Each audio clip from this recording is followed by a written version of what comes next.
Welcome back, McGinn. It's Mr. Lohn. Good to see you. We are ready to roll into our middle of the week read aloud. Hope everyone's having a great day and keeps pushing toward the end of the week. As I said, we're going to try to do some Halloween read alouds lately, so we're going to do another one today. This is from a little series by Rusty Fisher. It's called The Littlest Witch's Story. And I hope you like the little twist that you'll find in this story. Here we go. Winnie the Witch would not go to sleep. She would not even try. She stared at her broom in the corner and could not wait until she could fly. She'd zoom overhead and fly through the night as the town grew tiny below. But she'd have to sneak out, for if she were to ask, her mother was sure to say no. So Winnie the Witch had cast a spell upon her witchy mother, whose only goal in life, it seemed, was to gloat and haunt and smother. She never let her fly for fun or cast cool witchy spells. She couldn't snoop around in jars and vials with awful witchy smells. As darkness fell upon the land, little Winnie smiled and waited. Her mother paced and walked the floor, growing weary and frustrated. "I wish you'd come and settle down," Winnie's mother did say, "for sleep is what awaits us, dear, at the end of a busy day." "But I'm not tired," our Winnie whined, as her mother paced the floor. Winnie smirked and waited for her mother's first loud snore. You see, our little Winnie poured a spell into her mother's cup. Then she smiled as Mommy dear took her glass and drank it up. The sleeping potion took a while, of that Winnie was sure.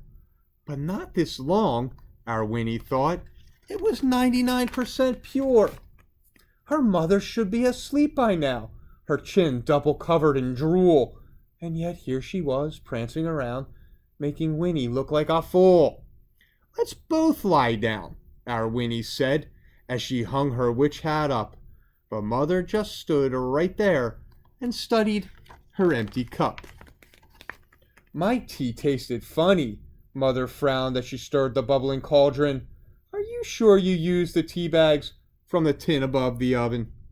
"Of course I did." Winnie did yawn as she climbed right into bed. She wasn't tired, but it wouldn't hurt to rest her weary head. Soon Winnie could not keep her eyes open as the room did swirl.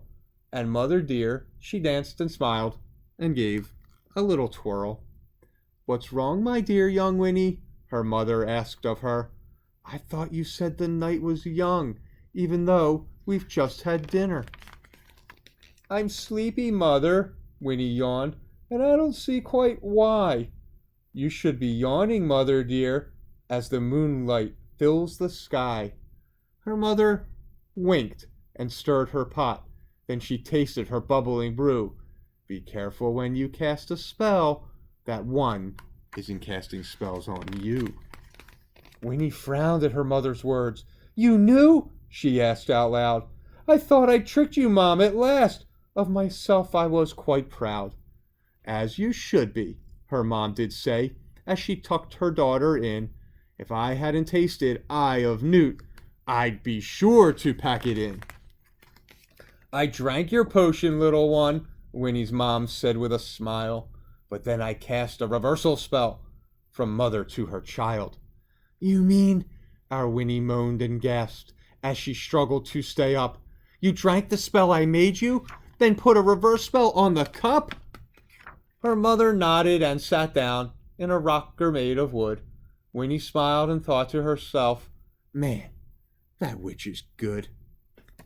So I hope you like that cute little witch tale there, Winnie's little story. And just remember, your parents always have that little upper hand, McGinn students. All right, we'll be back with another read aloud tomorrow. You have a terrific night.